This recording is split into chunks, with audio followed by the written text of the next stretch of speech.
Steve, how are you? Good, Carla. How are you? Good, thank you. Has your car been as big of a hot mess with pollen as mine's been? My car Yeah. is disgusting. Thank you. Yeah, I've like washed it every day this week, and like I walk out and it's like it's just got a snot of yellow on me. I can't even deal with it. Yeah. Not a happy camper about it. Okay, let's turn off my alarm. How was the wealth building class? Did anyone go? I wasn't a part of that. Okay, so I got some good stuff here today, but I want to start it off by asking, are there any topics specifically that people want to talk about before I go off on my little tangents? I want to make sure that we address them if so. So we're basically talking about writing and reviewing offers in this market. So basically, we're going to be talking about appraisal language. We're going to be talking about home sale / purchase contingencies. We're going to be talking about waiving inspections. What does that look like? Some of this I've talked about in like team meetings, but if you haven't been there, I'm going to address it again. Is there anything else that's like been coming up that people are like, let's have a discussion about this? No. Okay. Lead paint. Well, let's start with lead paint. What's your question about lead paint? We offered on a program. First, thanks for starting on time, and good to be part of this. We made an offer for a client on a property in Hull that was just riddled with scraping, flaking, chipping lead paint. And so it was lead paint how? In the windowsills. Okay, so pretty good assumption, but wasn't 100% sure. House hasn't been painted for 40 years, so yeah, pretty good assumption. And the buyer has 2 kids under 6, and the seller would start to buckle when we talked about lead paint remediation. So just wondering if anybody else has experience in this market. So we didn't buy the house. We made an offer. Our offer was eclipsed, but I was advising my buyer to not buy the property because of the lead paint and because his kids were under 6. So at what point do I stop making those decisions for my buyer? So one, you should never be making your decisions for your buyer, but I do understand that you're the professional in the field and you're here for them to have like guidance. You're the knowledge, you're the source of the information. What I would say is from a listing standpoint, if a buyer or seller came to me and said, someone's asking to do a lead paint inspection, I would say, hell no, no way, not a single chance. Because once you know, you have to disclose. The reason I started by questioning saying, how did we know it was lead paint? Can we assume? Absolutely. But there's a big difference between a seller giving a lead paint form that says, I don't know, house has been here since 1920 and it's been painted a lot, versus I have actual knowledge. And the reason that a seller, and I would advise a seller not to do it, is because you're basically, if that buyer doesn't end up buying, you now have knowledge of something that you have to disclose, and you are probably depreciating the value of the house just by that knowledge. So unless it's an investor selling to an investor, that would pretty much be the only time that I would say, okay, yeah, you know what, this makes sense, let's go ahead. And even with, the lead paint, the lead paint test can be done pretty quickly after you purchase. And if you already know that there's going to be lead paint, it's not like the seller would have let you remediate prior to closing or anything else like that. So if this is the winner house that they want and that's the problem, you could, plan worst case scenario, talk to an inspector or lead paint de-leading company and say, listen, there's 16 windows in this house that are 4 feet or below, because that's all the remediation that you have to do is 4 feet and below. And you don't even have to do it.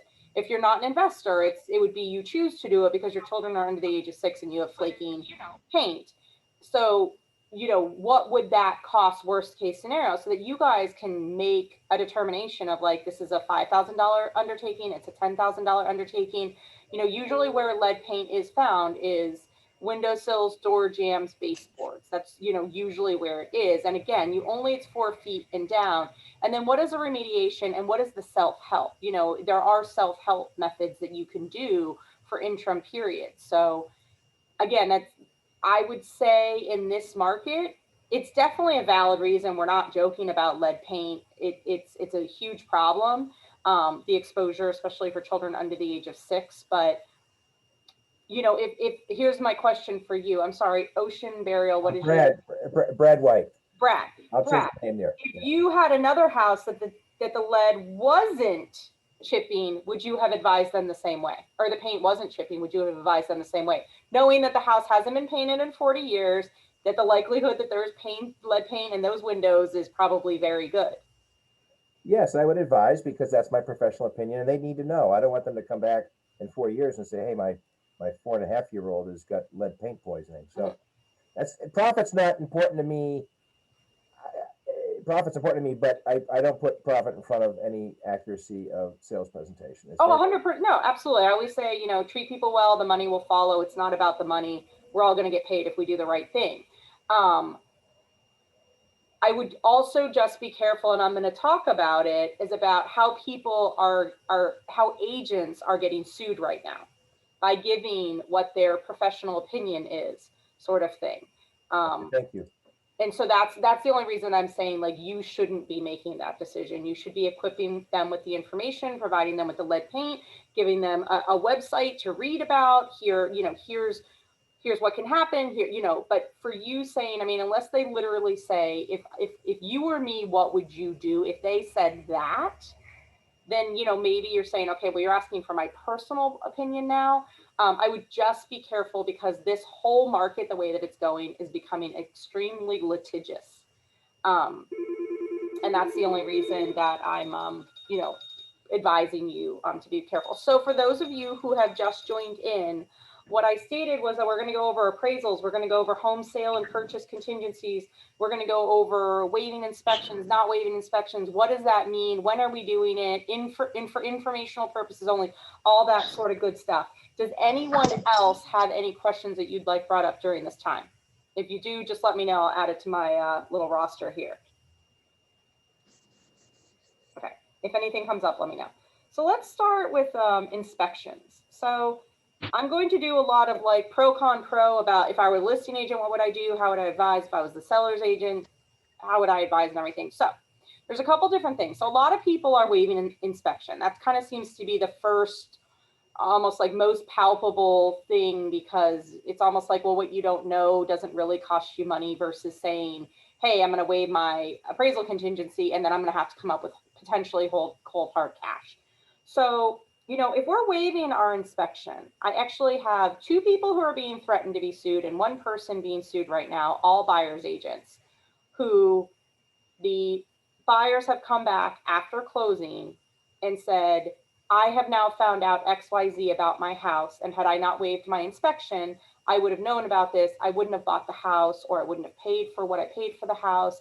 And this is your fault, because you were the one who said I had to waive my inspection.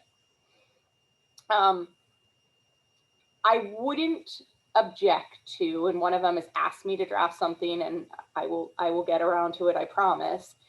Maybe having something that just kind of is like, here are the rules of engagement in today's market. Offers are going for above asking, depending on the area that you're in and that you regularly sell at. Most offers are asking for at least 1, if not 2 or all 3 things of the following to be accepted: waiving your inspection, waiving your appraisal contingency, waiving your mortgage contingency. Depending on what your level of comfort is and our conversations, blah, blah, blah. And you lay it out there. I tell buyers right now, this market is not for the faint of heart. This market is, these are the rules of engagement. If you don't want to play, don't get into it. But this is it. So when buyers call me up and are like, this is what's happening, this is what everyone's telling me I need to do, this seems ridiculous. And I go, it is ridiculous. But do you want a house or not? Because this is the game. And I really feel for my buyer's agents who are like, they kept missing out on offers. I kept telling them if they want to have an offer accepted, they needed to waive their inspection. They did. And now they're telling me it's my fault, that I made them, that I forced them to waive the inspection. And, I wasn't there during the conversations. I know these agents all well. I don't see them saying exactly to Brad's, point that it's like, well, I'm just ready to make a quick buck, sign here on the dotted line, and I don't care about what happens later. But I do believe that probably, as I always say, document, document, document, somewhere along the line in your buyer's intake, in an email conversation, in something, there should be in writing that says, I will never tell you that you have to do any of these things. But depending upon what the market's doing in the areas that you're looking at, this is what I may advise you to do to have an accepted offer, and maybe do a little CYA there for yourselves when you're thinking about waiving inspection. Now, listing agents, buyer's agents, couple things here. So first of all, and Steve Zabosky said a good point, but we all know it's not what it really means. When someone writes inspection for informational purposes only, well, what does that really mean?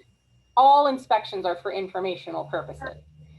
Our interpretation of what that is that buyers won't come back and ask to renegotiate. Additionally, some sellers believe, and maybe it's because the listing agent believes it, maybe because the listing agent didn't explain it correctly, some sellers believe that, they're going to have an inspection, but the deal's going forward regardless. I think there's a lot of ambiguity that goes on in some of these very vanilla items that we put into offers. And I've noticed repeatedly over the last year how many times there isn't really a meeting of the minds. An inspection for informational purposes only is only one of them. So what does that really mean? So does it mean that the buyer is going to have an inspection? They just want to know what's going on and we're moving forward regardless. Does it mean that the buyer is going to have an inspection, and if they don't find what they thought they were getting, they have the option to stay or go, but they don't have to stay? Or does it really mean we're going to have our inspection, but guess what? We're already one in the hand and you're not going to really want to go back to market. So we're actually going to give you a repair list anyways. And we're just going to see, we're going to ask, because what's the harm in asking? And then people get really mad. The listing agent and or sellers get very frustrated that it was like, you just had it for informational purposes. What is this laundry list of repairs? Or what is this ask for to reduce price because you didn't know that the electrical panel had knob and tube in it, or something like that. So I think that when you say for informational purposes only, as the listing agent, you need to go back, you need to flesh that out, you need to counter the offer, and you need to really put down, what does that mean? And additionally, if it truly is, we just want to have an inspection at some point, then great. You can have that inspection after the purchase and sale agreement is signed and after we have your 5%, 10%, whatever amount they're putting down. Because let's face it, you have $25,000 of their money and they find out that they have to rewire the house or they need a service change for $3,500, they're not going to walk away. Versus if they have it before the P&S, they might be like, well, let's see what we can get out of them. So absolutely 100%, if it is for informational purposes only, the first thing as a listing agent I would say is I would go back and say, which shall be conducted after the purchase and sale agreement is signed. Because that right there will get you to the real truth of the intent of what the buyer or buyer's agent is trying to get to. If they go, well, no, of course we have to have it before. How do we know if we want to buy the house?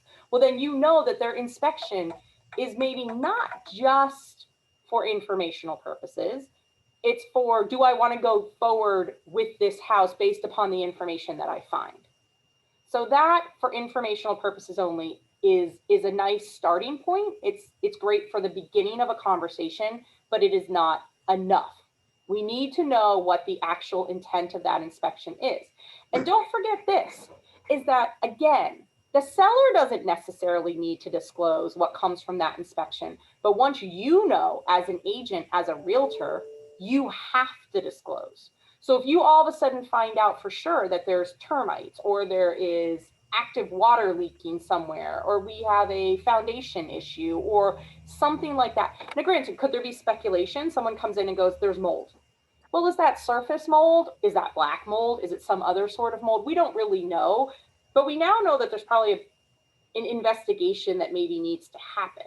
So the question becomes, and this is where the whole like inspection before P&S, and then we're going to ask and everything, because if the buyer's agent comes back to you and goes, okay, we had our inspection, this is what we found, we'd like some things, you all of a sudden know. So if your seller goes, I'm not doing anything, forget it, I'm out, and buyer goes away, Well, now you have some knowledge, especially God forbid they sent you the whole report, which the minute that happens, I return the report. I go, this email has been unread. Please do not send me the entire report. I have deleted this email. I have deleted all the emails from my deleted email file. I didn't see it. I didn't read it. I didn't know. Because I never, as the listing agent, want to see the entire report. Because again, once I know, I have to disclose. So you only want the pertinent portions of the inspection that are actually pertaining to something that needs to be fixed or further investigated, or something like that. Yes. You spoke very quickly at the beginning, and I was trying to write it down. Sure. You said the 3 waivers that are pretty much required today: mortgage, inspection. What was the third one? I know it, but Appraisal. Appraisal. Got it. Thanks. All right. Yep. Thanks. Hey, Carla, yeah. Can I ask a quick question? Absolutely. So, I've been seeing a lot of interesting new stuff with listings when I'm representing buyers. And some of it is kind of borderline, like, is that even legal to state? So, in certain cases where, it's a very competitive seller's market, even the mere suggestion from a seller's agent that, you need to waive your home inspection for an offer to be considered or something like that. Is that kind of crossing the line in terms of ethically legal to do, to deny them a home inspection? I am not going to say that it is not. I cannot think of a reason at this moment that I would say that it is. I'd have to go read up on it. Here's the thing. It's my house. I can do whatever I want with it. Mm-hmm. So if I don't want you in to do an inspection, why should I be forced to permit you to do an inspection? Mm-hmm. The lead paint inspection, we sometimes get into those touchy areas because by law and this, that, and another thing. But again, it's my house. I do not have to grant you permission to come into my house and do an inspection. Okay. So from an ethical standpoint, I think the ethical standpoint is I don't want you in my house because I don't want you to find all the things that I'm hiding that if you had 15 minutes in here, you'd be able to figure out. I mean, my sister's buying a house in Florida right now and selling a house. She had 6 offers, sight unseen, over the weekend. They had 2 offers, the minute it went on, they were receiving offers, and the only pictures the people had seen were on MLS. There was nothing. Yeah. And then over the weekend, some people went in and did the virtual tours. And so if you've never seen the house and you've waived your inspection, I mean, that's a lot of risk right there. But that's again, I mean, that's where the market is. That's everyone's trying to get the edge in. Someone came in and offered $250,000 over asking, but they had to accept the offer before the open house, and if not, they took $100,000 off their price if their offer was accepted after the open house. I mean, is that fair? Is that right? Well, no, but that's what they decided to do. And so that's a really good question, Bill. I can't think of something that how can you be forced to have an inspection? I mean, during COVID, you could absolutely say no one's allowed in my house. I had plenty of people doing that. Including appraisers. And then we could, I was dealing with that constantly in March, April, and May. People are they won't let the appraiser in. And I'm well, we can't close without the appraisal. And people are we never agreed to and I was no, in the purchase sale agreement you did. And they were well, reasonable notice. And I was I'm giving you 4 different times over 2 weeks and you still won't let them, it went back and forth and back and forth. And I was why are we even trying to buy and sell houses if people won't even let an inspector in, sort of thing. So it's interesting, Bill, and I don't know if you and I have had this conversation. I'm almost no. It was with the Keller Williams Franklin office I was talking with, and I was laughing. I was I almost feel agents need to put down, be anything over, under 100,000 over asking won't be considered. No inspections will be considered. No appraisals would be almost shortcut it. Be here are the terms that we're expecting. If you want to improve upon those, fantastic. But other than that, you might as well not even waste your ink. Because it's almost where it's getting to the point too, because I'm sure you've all had buyers who are well, I'm willing to pay 20 over, but not 50. And you're well, we can submit it, but I've already been told they have 3 3 offers well over asking. So like, what's the point? Of course, you're going to go through the effort and do it because you never know. But at the same time, right, like, you know, it's we're probably a optimistic. futile effort. Mhm, mhm. But let's hop on that next item, because you kind of brought like what's being disclosed in MLS. So I know some agents will not allow nor entertain escalation clauses. So if you are one of those agents that is not going to allow that, I think it's very important in the disclosure or remarks area of MLS to state that you will not be accepting escalation clauses. Because again, we're trying to shortcut it. I mean, what's the point of 3 different people writing offers with escalations and then you going back and being like, no, we're not actually entertaining escalations, please rewrite your offer. The same with the whole like love letter thing. I had a brief conversation with some people in here about this. So love letters, what's really coming up is, oh, Brad, I see your hand raised. I'll be right with you. The love letters are really becoming a problem in the sense that fair housing, discrimination, those sorts of things. Because what does a love letter do? My family and I and my little children, you know, or my partner and I, same-sex couple, or my, you know, we moved here from blankety blank country 8 years ago, and our goal has always, and our dream has always been to own a house. Well, let's see, we've got national origin, we've got sexual orientation, we've got familial status, we may have race, we definitely have gender. I mean, not that like, you know, how many Carlas that are men do you know? Probably none. So if I'm going to put on an offer that my name's Carly, you're probably going to assume that I'm a woman, but I could be transgender. So, or non-binary, or, you know, something like that. So these love letters are really actually becoming slowly but surely a lot more under scrutiny of how were you looking at them? How were you presenting them? And from an agent standpoint, you're supposed to present everything that there is. So if you've had a conversation with your seller that says, you know, how do you feel about these love letters? Like, they're going to tug at your heartstrings. The other problem is, and I had a little old lady who was devastated, is she got the love letter of, we're going to take care of this house just like you and your husband did for the 40 blankety blank years that you've owned it and cared for it and blah, blah, blah, blah, blah. And 2 weeks later, she drove by it and they tore the house down. And she was like, can I sue them? They lied to me. And I'm like, what was your detrimental reliance? Your detrimental reliance was on like a feeling. It wasn't like you sold them the house for a different price based upon, you know, like sort of thing. Like, you let it tug at your heartstrings. So, you know, if you're going to look at those letters, I mean, I think the first thing that you have to almost do is, you know, present all offers without cover letters and let the seller know there are cover letters. We're not going to look at those first.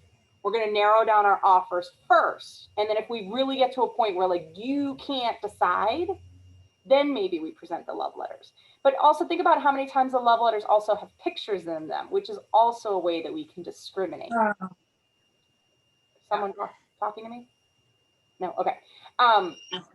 My suggestion is instead of a love letter, how about, you know, a love letter from the agent that says, hi, you know, I'm Gerard Dillis. I've been working with my buyers for 6 months. They are extraordinarily well qualified. Here's their loan officer's information. Here's their appraisers or their inspector's information. Here is their attorney's information. All of these people have already been, you know, contacted, blah, blah, blah, blah, blah. You know, and you put it out there. Here's all the information. We are organized. We are ready to go. We are going to make this transaction easy peasy lemon squeezy, as my nephews like to say, because we are like organized, and it's not going to be like, wait, the PNS is due today. What do you mean your buyer still hasn't chosen an attorney? And oh wait, we can't get an inspector for you know, until the 10th day because we, you know, like these sorts of things. So like maybe you go from professional to professional, and then the professional is looking at their sellers and going, listen, we have 2 offers here that are very similar. Well, this offer, the agent couldn't get their crap together enough to send us everything that we asked for. There's no lead paint, or like the pre-approval isn't actually qualified up to the purchase price that they submitted, or they sent it to me in 8 different emails with 1 attachment each. Like this could potentially be a cumbersome transaction because we're not maybe dealing with a professional here. Whereas this person over here, man, they're like, boom, ready to go. Like maybe that's the way that you're differentiating yourself at a dining room table, trying to figure out which offers we're accepting over the love letter. Or maybe you do both, potentially, but just be careful about what's in that love letter, because I'm just waiting for someone to come and say that I was discriminated against because of my love letter. And my agent told me to include a love letter, and I think they didn't pick my offer because I am XYZ. Insert different anything here. So, kind of a thought about both the escalation clauses and love letters. If you're not going to accept them, let's put that as a disclosure in MLS. Okay, Brad, what you got for me? I'd like the current day definition of last, best, and final offer. Now, 2 weeks ago, we made an offer on a property in Situate at 2 o'clock in the afternoon. Fresh, brand new bona fide offer. And at 4 o'clock, we need your last, best, and final. I said, well, just send an offer. So I'm trying to understand, reading the tea leaves here.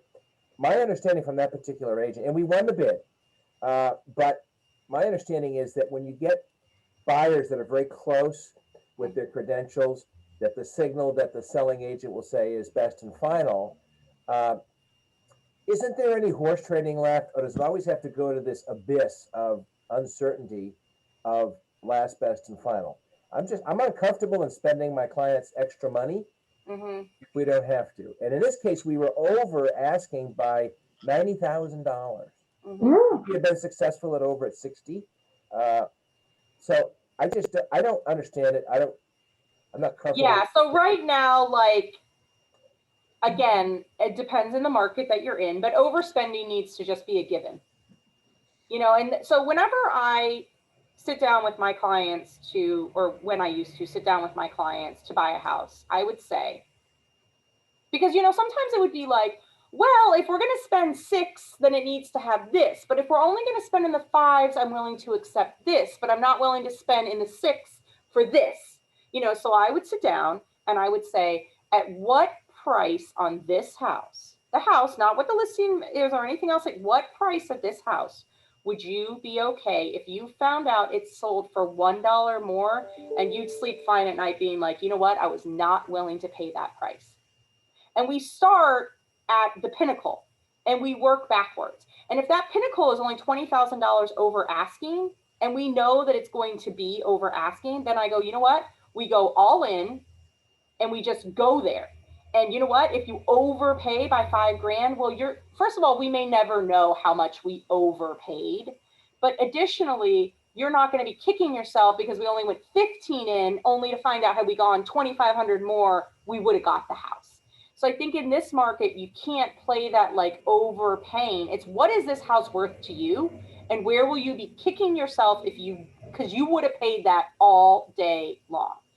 As for last and best, final last and best, or anything else like that, that was always a frustrating thing to me, because I'd be like, okay, I just submitted last and best. And then they'd come back to me and they'd be like, okay, we've picked your offer, but now we want you to negotiate against yourself. So you were the best in price, but we don't like your terms. So now we're going to actually continue to negotiate with you. And I was like, because I usually feel that last and best is normally, by the time that you've gotten there, you've waived what you're willing to waive. And it usually truly comes down to money. Every once in a blue moon, it'll come down to in this market where we're like playing with this whole like appraisal game of like, what will I pay up to and not, and this, that, and another thing. But for the most part, like if you were going to waive inspection, you've already had that conversation. If you had submitted 2 other offers, like on this property, like you've already figured out, because and it all depends on your buyer. Some people have no problem gambling and just being like, you know what, I won't give up my appraisal contingency, but I'll give up my inspection all day long. Because what's the likelihood I'm going to find out a $50,000 problem in the house versus, a $50,000 appraisal problem? But it really just depends. How many times can you come back and get another bite of the apple? So let's say we're 50,000 over asking, and they hem and they haw, and they say, well, we really need a best and final. Are there keywords that we can use to say, okay, we'll get back in the pool here and give you a fresher offer? Counsel on that. I mean, are you asking from the listing standpoint? Buying standpoint. Then I don't understand your question. The listing agent can continue to ask, and they can say last and best, and then they can come back and be like, we need last and best again. They're making up the rules as they go. And do I think it is a professional way to do it? Not necessarily. Do I think it turns other agents off that this is how you chose to negotiate? Absolutely. Is it wrong? Is it illegal? Or is it anything else like that? As many bites as the apple as they want, they're going to get. And the question is, how many people get turned off by it, and how many people like dig their heels in more and are like, now I'm really in it to win it.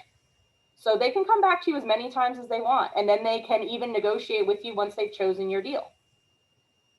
Okay, thanks. Yeah, I mean, again, I don't like what I'm telling you guys, but I work in, market centers across the state. I was out in the Berkshires doing a closing at the end of April. I'm literally all over the state, in Rhode Island, in New Hampshire, and it's pretty much what I'm seeing. I mean, granted, if we're in a more FHA, USDA, VA area, the rules are slightly different because there's not as much money at play. But this is unfortunately what we're seeing. Hang on, I have a chat and I'm trying to see what it says. For an offer is the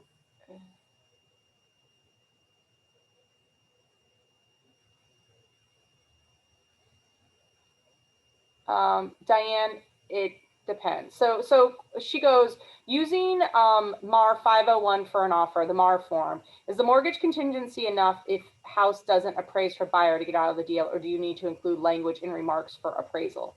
So if we're not talking about anything, we don't say the property does or doesn't have to appraise or anything else like that, the standard form, there is an inherent appraisal contingency language in the mortgage contingency clause, correct? So if you say nothing in the special remarks or anything else like that about appraisal, and here's the other thing, there's a debate. If you're putting 20% down, does that automatically negate the appraisal contingency language? There's a very big debate amongst loan officers and attorneys. So if you plan on putting 20% down and you still expect the property to appraise, and if not, you want out of the deal or the ability to renegotiate, and you're putting 20% down or more, I would absolutely advise you to say subject to property appraising. So again, there's a meeting of the minds. Everybody knows that the property, because here's the thing, it comes down to, it's not just about the property appraising necessarily when you're putting a certain amount down, it's can you get the loan? So the reason that the 20% is the marker is like, if you're only putting 3 or 3.5% down, there's not another loan program that you can go to. You're already at FHA or mass housing. Like there's no place else for you to go. Whereas if you're putting 20% down, you may, if the property didn't appraise, like they might be able to rework your loan, that you now have mortgage insurance, or your rate's a little bit higher because you're going to do a 15-5, like something like that. It doesn't mean that you don't qualify for the loan anymore. So it really depends, do you qualify for the loan, not just did the property appraise? So let's go into a lot of the appraisal stuff that's going on, because I think that this is like the biggest thing that we're having here. This appraisal language is out of control. And it's not just out of control by us. There's an article that I read from the California Association of Realtors talking about appraisal contingency language. And I thought it was really good because I often find that the appraisal language that's written in the offer, one of two things happens. Either the appraisal language is written into the offer, and when us attorneys go to flesh it out into the P&S, all of a sudden we're like, that's not what we agreed to. That's the biggest thing. Or when the property doesn't appraise, there is an disagreement upon what action the buyer and or seller is allowed or required to make. So the perfect example is buyer will agree to pay $10,000 above the appraised value. Okay. So does that mean that, let's just say it's, it doesn't mean that the buyer has the right to purchase the property 10 above the appraised value, that the purchase price actually has to be reduced? Like, does it have to be reduced? Does the buyer have the option to get out? Also, not only that, what if the purchase price was $500 and the property appraised for $500? Do they have to pay $510? says that they'll pay 10 above the appraised amount. So if it appraises at purchase price, do they have to pay an additional 10? Silly question. Of no one on here would probably think that the answer to that is yes, but the way that it's written, it could be interpreted that way.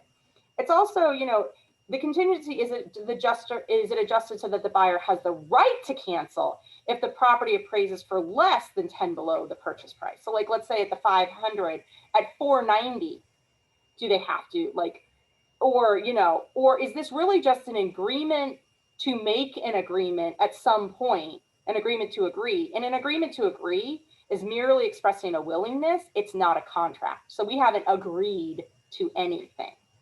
So this whole thing about we'll bridge the gap of 10,000. I mean, and it all depends. I mean, literally, this is where stupid things like one word or the Oxford comma comes in, and it's changed the meaning of the language. And unfortunately, it's not a one size fits all, because it depends on what your intent is. Is it the buyer is going to buy the house regardless of what it appraises at? So if it appraises at 400 or 500 and the purchase price is 5, they're buying. Or is it that if it appraises from 475 to 500, they'll still buy, but if it appraises for less than 475, they have the option to get out? And also, is the meeting of the minds that if it appraises for less than 475, the buyer and seller can agree to adjust the price, or does the buyer automatically have the right to get out? Even if the seller says, great, it appraised for 450, I'll get out, I'll lower it to 450. This 500 was aspirational, I'm okay with 450, I don't want to go back to market. So it all starts to depend upon what is the buyer compelled to do, what is the seller compelled to do, or what is either party compelled to otherwise renegotiate. And what's mutually understood up front.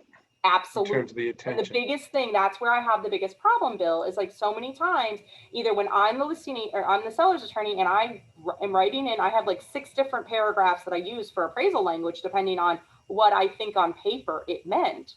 And then I'll put it in, and the attorney on the other side will be like, nope, this isn't what we agreed to. And I was like, well, what do you think you agreed to? And they tell me, and I was like, I can promise you that's not what we thought. Because when I see these things, I usually talk to the agent, and sometimes I'll go back and talk with if it's the buyer, you know, I'll go back and be like, what do you think this meant? Yeah. Specifically. So Carla, can I just read something real quick here on an offer, and Sure. You can tell me if this was succinct. Okay. Buyers agree to hold to sale price regardless of bank appraisal valuation, and will pay for any shortage between the offer price and the appraised value up to $15,000. If appraisal is more than $15,000 below sale price, buyer may terminate agreement and have their deposits returned. Okay, so what I think, without reading it but hearing it, let me tell you what I think that was trying to get to. Basically, if the property appraises at, if the sale price is 500, if the property appraises for 485, anywhere between 485 and 5, the buyer's in it, can't cancel it, can't anything. If it is below 485, buyer has the right to cancel. Seller does not have any rights to match the sale price or anything else like that. Is that the intent of that language? Yes. Then I think that was fine. Okay. Now, let's talk about that for a minute, though. Let's talk about, because this is the next thing that we're going to. So let's say that the buyer says, I'll make up the difference of $15,000.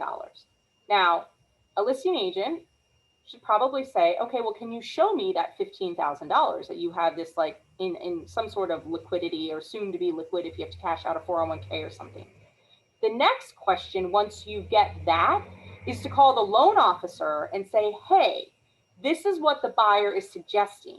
If they use this $15,000, do they still qualify?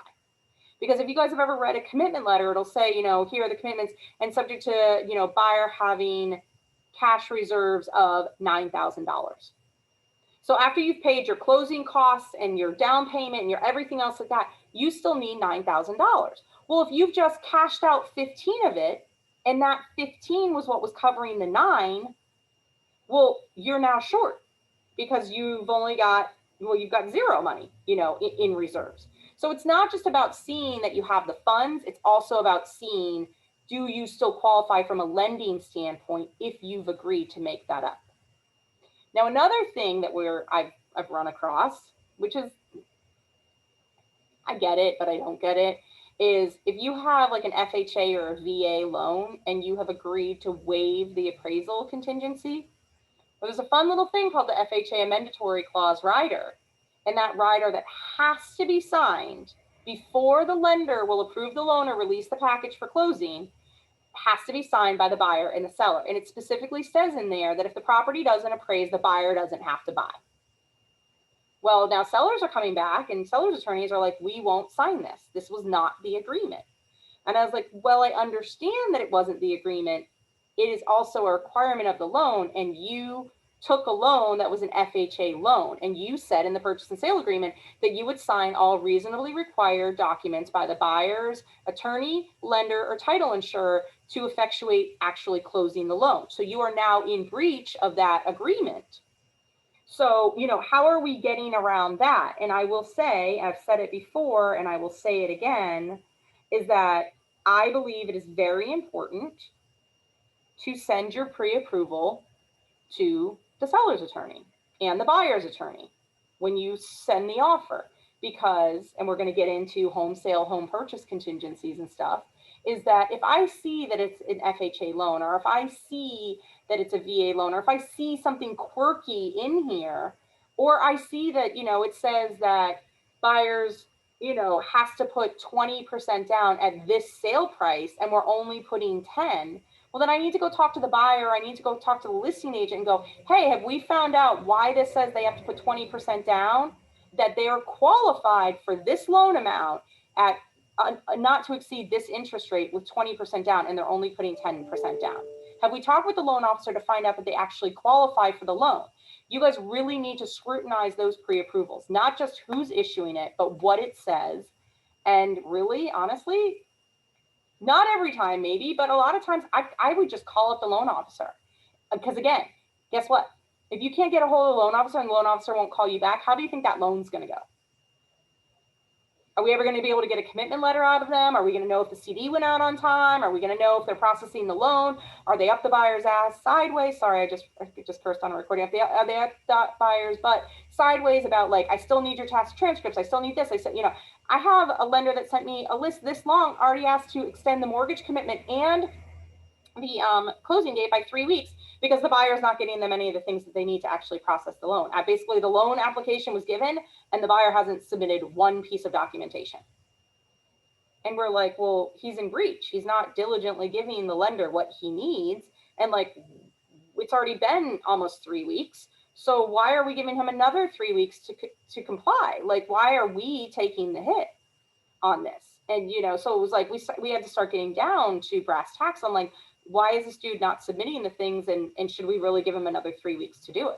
Should we give him even 5 days to do it? You know, like sort of thing. The pre-approval, when you're reading that over, it's one of the reasons I personally, it's a personal opinion, I don't like having like tiered pre-approvals. Now, granted, if you're looking at a $500,000 up to an $800,000 house, you maybe don't need to have the $800,000 pre-approval on the $500,000 house. But I look at it, it is a buying power. You know, if you can spend $100,000 on a car, who cares if the Kia dealership knows that you can spend $100,000? Well, if that car is only worth $32,000, it's worth $32,000.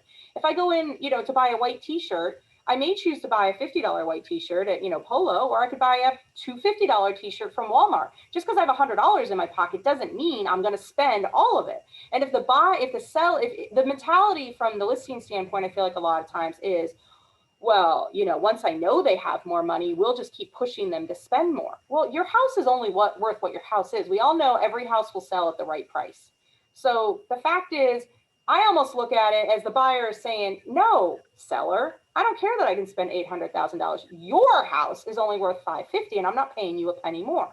Because the problem becomes, especially in a multi-offer situation, if someone's coming back and saying like last and best, or highest and best, or we need this or that, are you remembering every time, oh wait, I had the pre-approval for $525. Now I need to get in the pre-approval for $550. Now I need to get in the pre-approval for $575. Like, did you remember to do all of that? Or also, how often are you asking the listing or the loan officer for those updates? Because I think they're good for 90 days.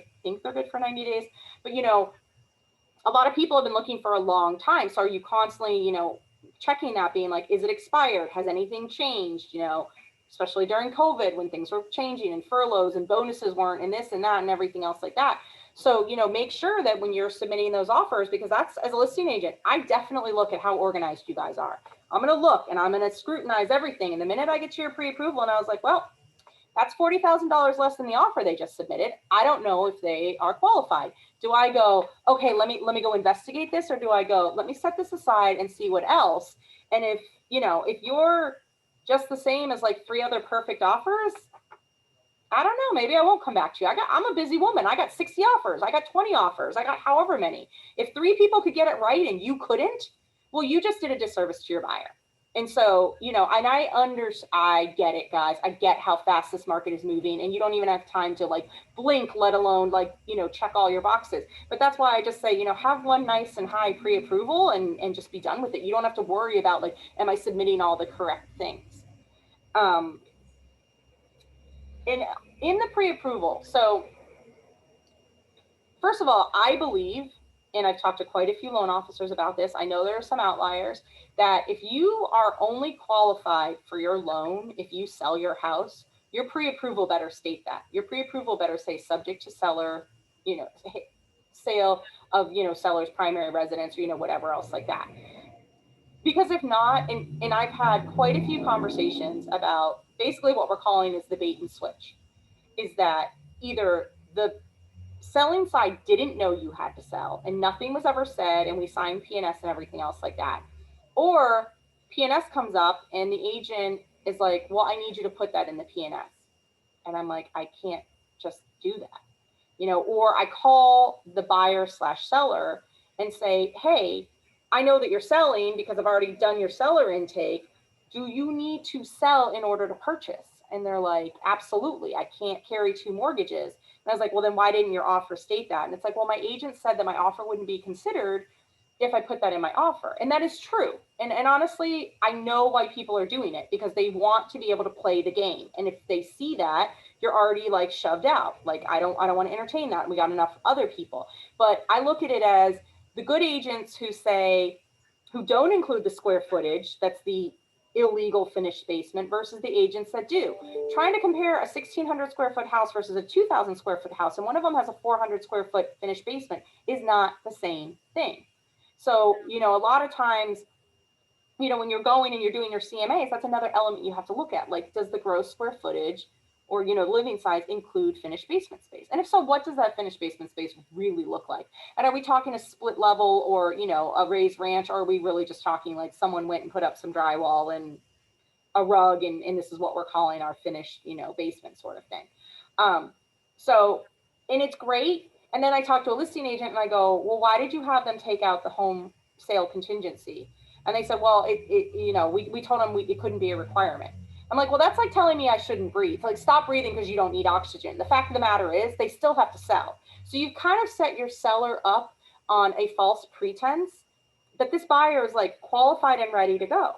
They are not. They have to sell their house. And at the end of the day, even if you're holding $50,000, does your seller want $50,000 or do they want to sell their house? Because keeping someone's deposit is not the ultimate goal here. Getting it sold is. And we all have to be very aware that our bubble is probably going to burst very soon, like by the end of the year. This is an unsustainable market. It's been unsustainable for a very long time.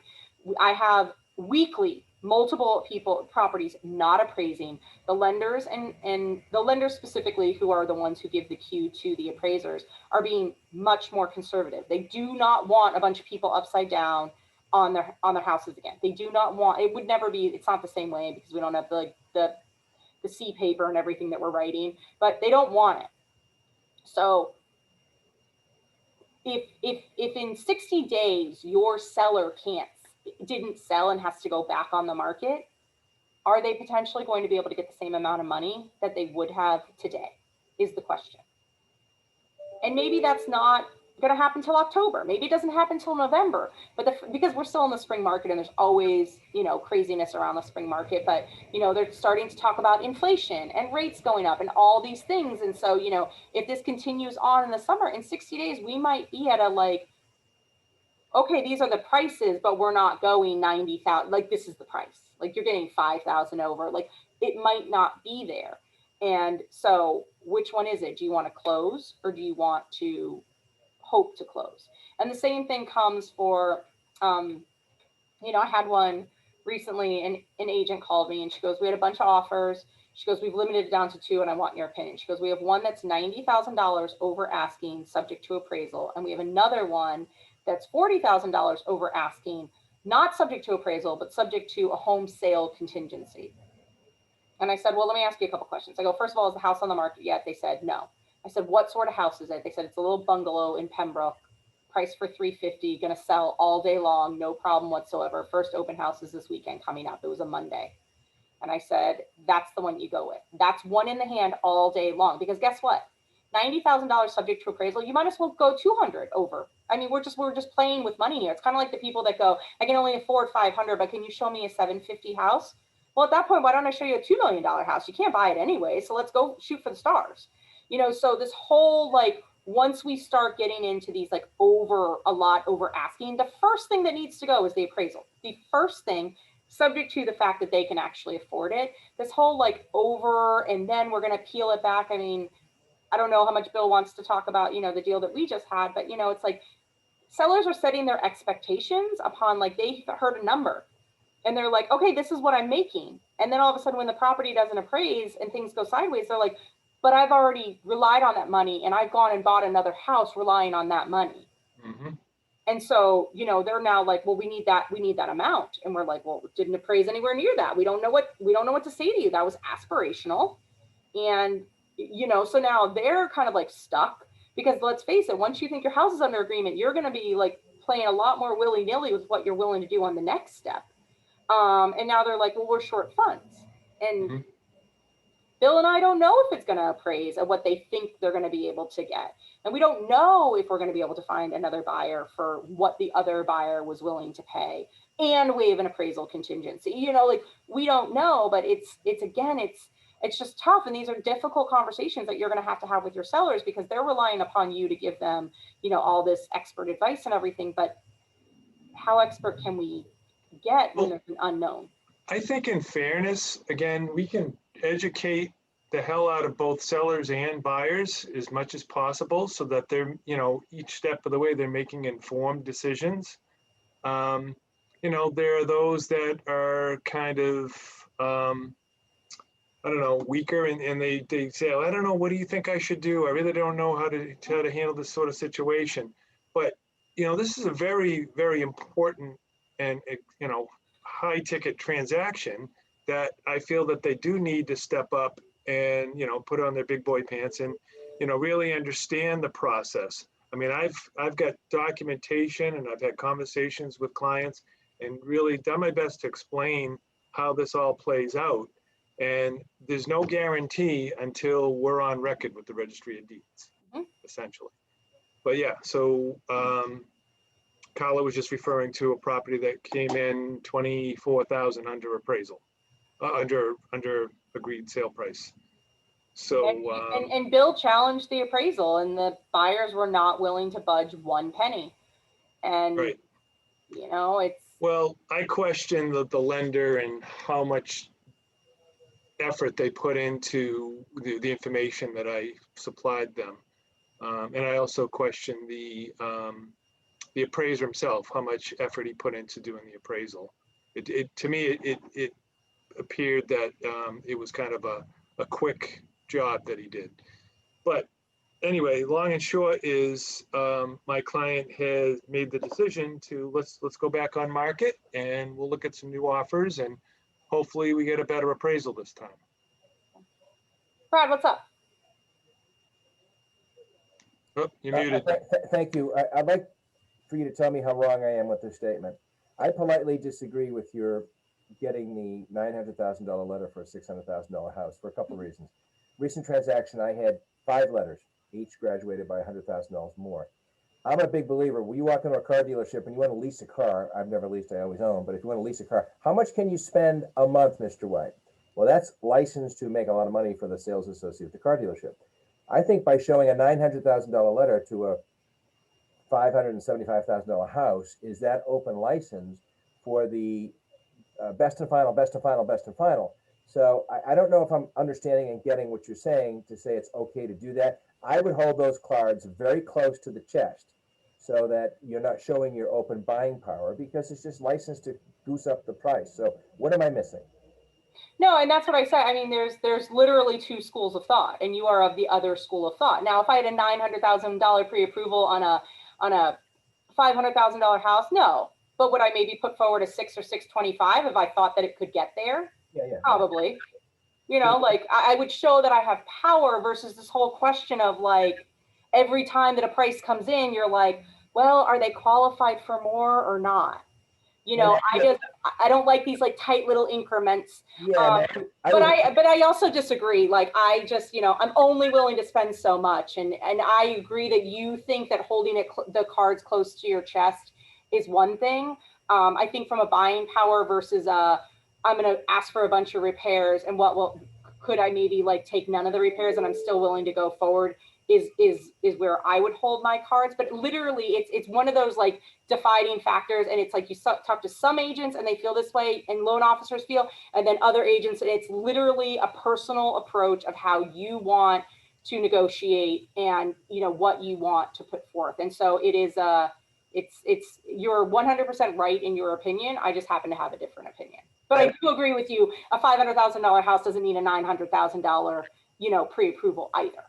Well, I will end on this. I was at a car dealership getting service, and I walked into the sales manager's office, and there's a book on his desk that said, "Never split the difference." So I bought the book, starting to read it, and that's what it's all about, is being real careful. So thank you. Well, and I think it depends, you know, it comes down to like, how hard are you willing to negotiate? I mean, right.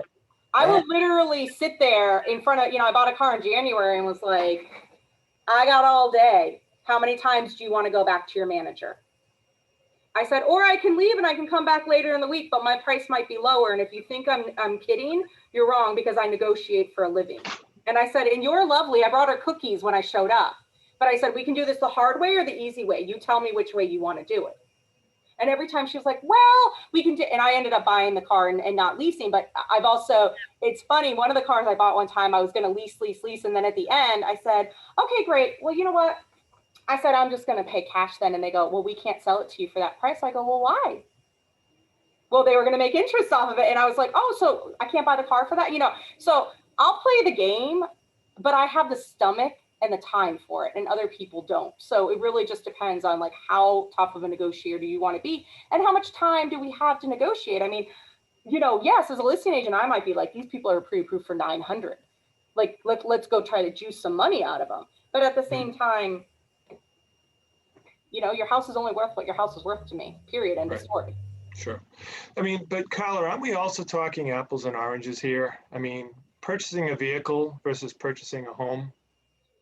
We're talking two different markets. It's supply and demand, and cars are really getting hard to get. But right, the supply and demand is completely different. I don't feel that there's really a lot of room to negotiate presently as a buyer because of the lopsided market.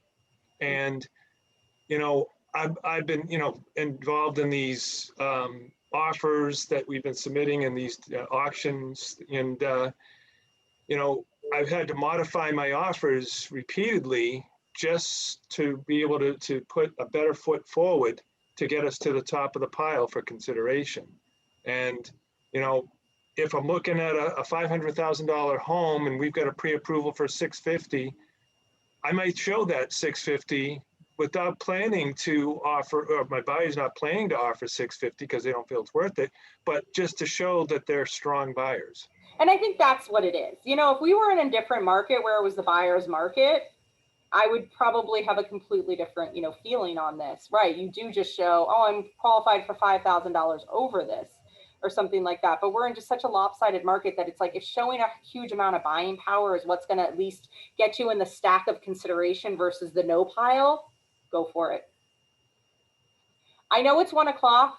I am more than happy to sit here and have conversations with anyone who has more questions. I always give a little bit of time afterwards, but I want to respect you guys' time. So if anyone wants to go, thank you so much for joining us.